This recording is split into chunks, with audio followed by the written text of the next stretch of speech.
ត្រូវធ្វើដោយម្ដេចដើម្បីការពារការចន្ទទីរបស់ពុកម៉ែបងប្អូនកុំឲ្យវាស្វិតក្រៀមឬក៏រស់រយទៅវិញជំរាបសួរពុកម៉ែបងប្អូនទាំងអស់គ្នាថ្ងៃនេះខ្ញុំបាទនឹងលើកឡើងអំពីវិធីសាស្ត្រមួយចំនួនក្នុងការការពារការចន្ទទីរបស់ពុកម៉ែបងប្អូនកុំឲ្យវាស្វិតក្រៀមនិងកុំឲ្យវារស់រយវិធីសាស្ត្រទី1គឺត្រូវបន្ថែមសារធាតុចិញ្ចឹមទៅដល់ចន្ទទីរបស់ពុកម៉ែបងប្អូនឲ្យបានគ្រប់គ្រាន់ជាពិសេសគឺបូរុននៅក្នុងដំណាក់កាលដែលចន្ទទីកំពុងតែបញ្ចេញផ្កាបូរុនដើរតួនាទីយ៉ាងសំខាន់បំផុតក្នុងការដំណើរការនៃបំពង់លំអងដើម្បីធ្វើការបង្កកំណើតប្រកបដោយភាពជោគជ័យក្នុងការទម្លាក់ជាក្តឹបនិងជាផ្លែហើយនឹងត្រូវបន្ថែមស្មារតីឬក៏សារធាតុចិញ្ចឹមមួយចំនួនទៀតដូចជាប៉ូតាស្យូមផូស្វ័រហើយនិងដែកដើម្បីពង្រឹងគុណភាពផ្កាធ្វើឲ្យផ្កាលូតលាស់បានល្អផ្កាមានថាមពលមានកម្លាំងគ្រប់គ្រាន់ក្នុងការទម្លាក់ទៅជាក្តាប់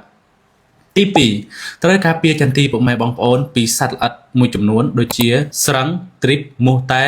ចៃសហើយនិងស្រមើពីព្រោះពពួកសត្វទាំងអស់នេះគឺជាភ្នាក់ងារដែលទៅក្រេបជញ្ជក់រុក្ខរស់របស់ផ្កាចន្ទទីពុកម៉ែបងប្អូនដែលជាហេតុធ្វើឲ្យផ្កាជ្រុះ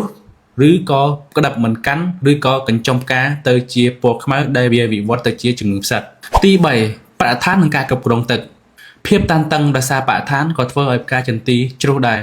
យើងត្រូវរក្សាសំណើមដីឲ្យវាសមល្មមនិងការគ្រប់គ្រងទឹកឲ្យបានត្រឹមត្រូវសរុបមកដើម្បីរក្សាផ្កាចន្ទទីរបស់ពុកម៉ែបងប្អូនកុំឲ្យវាស្វិតក្រៀមឬក៏រស់រយទៅវិញគឺត្រូវផ្ដល់សារធាតុចិញ្ចឹមឲ្យវាបានគ្រប់គ្រាន់ដូចជាបូរុនប៉ូតាស្យូមផូស្វ័រហើយនិងដែកហើយការពារ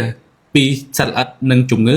និងការគ្រប់គ្រងការប្រើប្រាស់ទឹកឬក៏សំណើមដីឲ្យវាសមល្មម